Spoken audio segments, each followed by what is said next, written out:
Hello again, everyone, and welcome back to Stokes Sounds Off. I'm your host, James Stokes. With today being August 12th, it's time to pay tribute to the third and last apostle who has his birthday this month. Our beloved prophet and church president, Dallin H. Oaks, is celebrating his 94th birthday today. Let's take a look at key highlights from his life.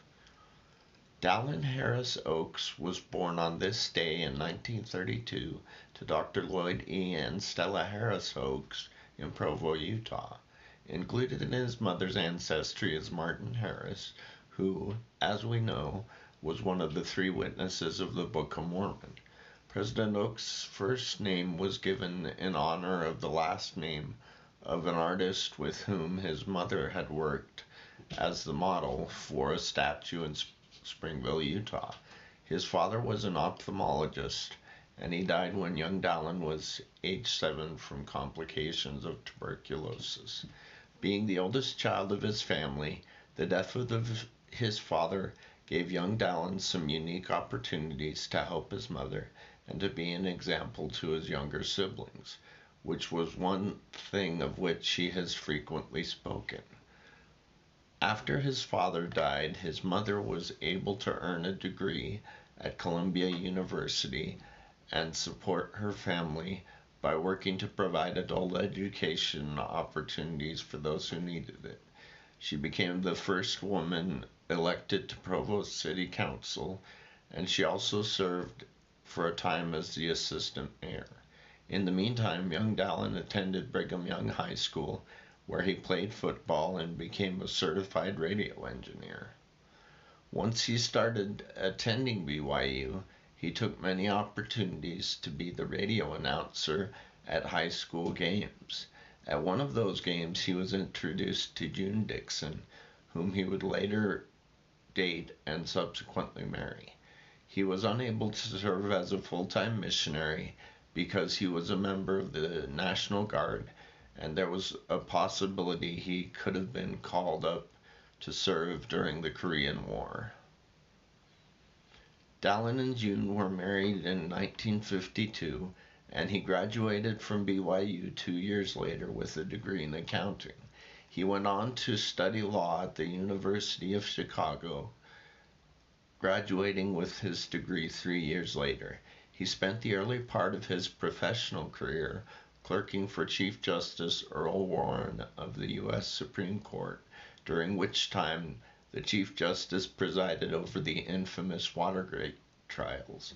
After that, Dallin went on to practice law at Kirkland & Ellis. He left that job in 1961 to become a professor at Chicago Law. While in that capacity, he served as interim dean.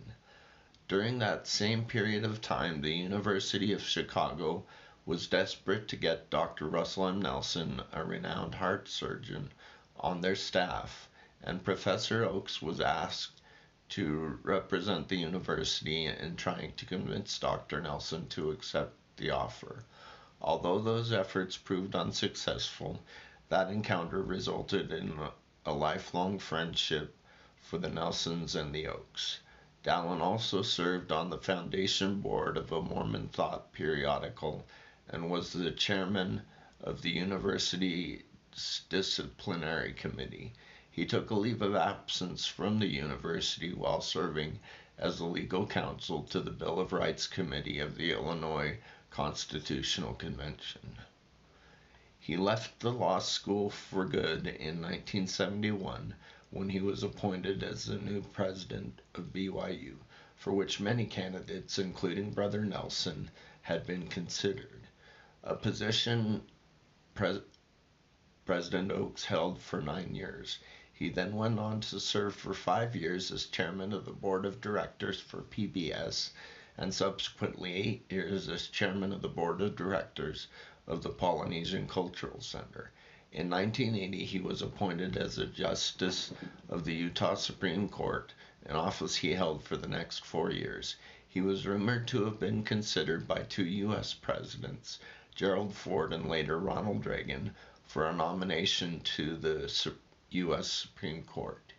He had made plans with his wife June to serve as senior missionaries after he had served on the Utah Supreme Court for a decade, but the Lord had another mission in mind for him. In 1984,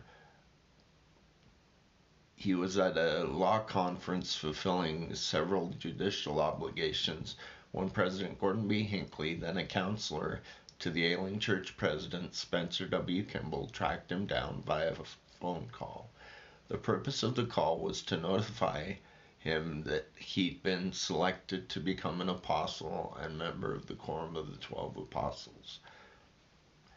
At the time, there were 2 vacancies in the Quorum of the 12 due to the deaths of Elders Lee Grand Richards on January 11th, 1983, and Elder Mark E. Peterson exactly 1 year to the day later.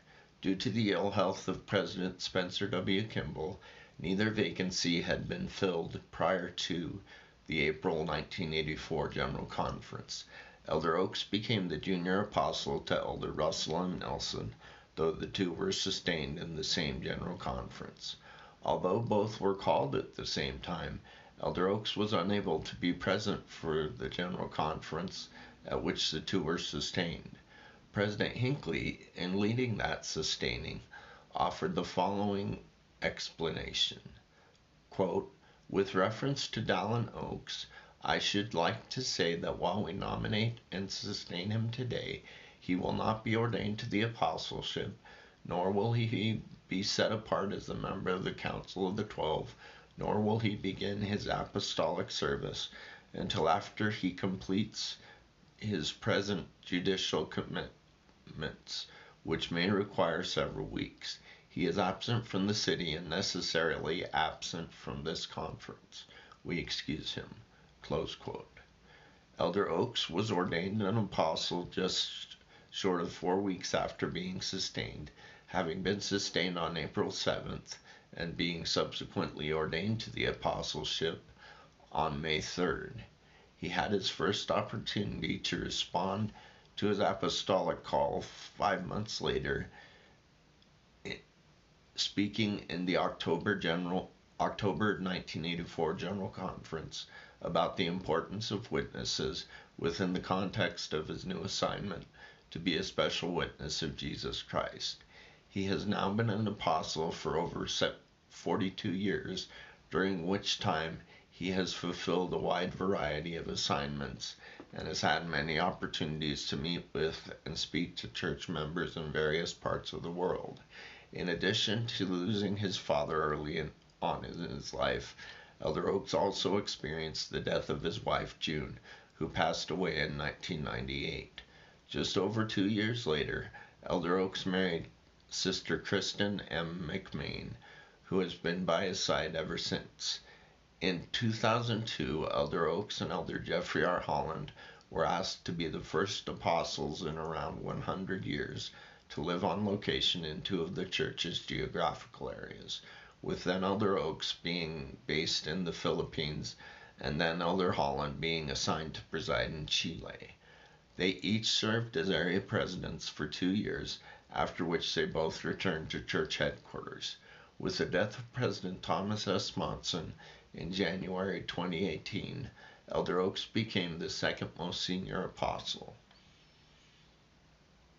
President Nelson, in becoming the new church president, felt impressed to call his apostolic seatmate, Elder Oaks, to serve as his first counselor in the first presidency. President Oaks was set apart in both that capacity and as president of the Quorum of the 12 Apostles on January 14, 2018. As we know, he became the senior apostle upon the death of President Nelson. As the Lord's senior apostle and president of the Quorum of the 12 Apostles, he presided over the October 2025 General Conference, and on October 14, 2025, he was set apart and ordained by his fellow apostles as the prophet and church president. President Oaks has given a total of 105 addresses in General Conference thus far, the first of which was given during his service as BYU Provo president. Interestingly enough, That address from the early 1970s is somehow not listed in the church's repository webpage of his General Conference addresses. He gave 68 additional addresses in General Conference as a member of the Quorum of the 12 Apostles and 31 more as a member of the First Presidency. He gave one in his capacity as President of the Quorum of the 12 in the October 2025 General Conference, and the remaining 3 during the April 2026 General Conference, in which he was formally sustained as prophet. He currently ranks as both the most senior and the oldest member of the First Presidency and the most senior and oldest current apostle. He also ranks as the 9th oldest apostle in church history. I am honored to have been able to pay tribute to him as he observes this milestone. I testify that his apostolic call, along with those of all other apostles, have indeed been divinely inspired and directed, as has how and when they have each moved up the ranks in the apostleship. I invite you all to stay tuned here for my coverage of the latest updates from the Church News, the Newsroom, and the Church of Jesus Christ Temple sites. I'll be sure to pass word of those along to you all as soon as time and my circumstances allow me to do so. In the meantime, that does it for now. All comments are, as always, welcome and appreciated on any video or short at any time, as long as all such feedback is made in accordance with the established guidelines. I hope any of you who would like to share anything will take your opportunity to sound off in the comments section below. If you liked what you watched here and would like to stay informed of newly added videos and shorts, please consider subscribing to receive the applicable updates. Thank you for the privilege of your time. Until next time, I wish you all the best and pray that the Lord will bless you all in everything you do.